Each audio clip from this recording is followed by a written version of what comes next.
एबे आंचलिक पाणीपाग विज्ञान केन्द्र पक्षर पाणीपाग को एक बड़ खबर सामना आसी। तेबे बर्तमान जहाँकि सूचना मिलूँ राज्यर विभिन्न जिले में गुरुवार बिजुली घड़घड़ी सह वर्षा आरंभ होइछि। किछि स्थान में 40 ରୁ 50 किमी बेगर पवन बहिबा सह कुआपथर वर्षा होइछि।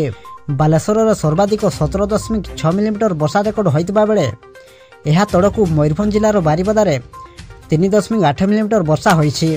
एथिसह मयूरभंजर विभिन्न स्थान समेत केन्दुझर, कटक, केन्द्रापड़ा, गंजाम, संबलपुर, जाजपुर, भद्रक, खर्दा, जगतसिंहपुर जिले में प्रबल बिजुली घड़घड़ी सह वर्षा होइछि।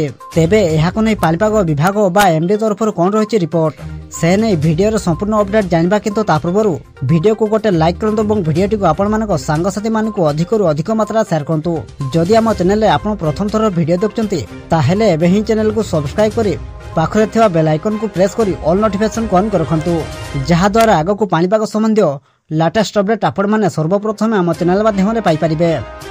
पाणीपाग जारी करथिबा बुलेटिन अनुसार गांगेय पश्चिमबंग उपत्यकार तेलंगाना जाए समुद्र पतन ठारू वायुमंडल 0.9 किमी उच्चरे सृष्टि निम्नचाप प्रभाव में 25 तारीख पर्यंत विभिन्न जिला को कालबैशाखी भय रही नहीं आंचलिक पाणीपाग विज्ञान केन्द्र सूचना जारी करिछि। शुक्रवार अर्थात आज मयूरभंज, केन्दुझर, बालेश्वर आदि जिले में बिजुली घड़घड़ी सह 40 ରୁ 50 किमी बेगर पवन बहिबार संभावना रही संपृक्त जिलागुड़ी को ऑरेंज वार्निंग जारी कर ढेंकानाल, भद्रक, जाजपुर, केन्द्रापड़ा, जगतसिंहपुर और कटक आदि जिलार किछि स्थान में घड़घड़ी सह वर्षा संभावना थिबारु येलो वार्निंग दिया जायछि।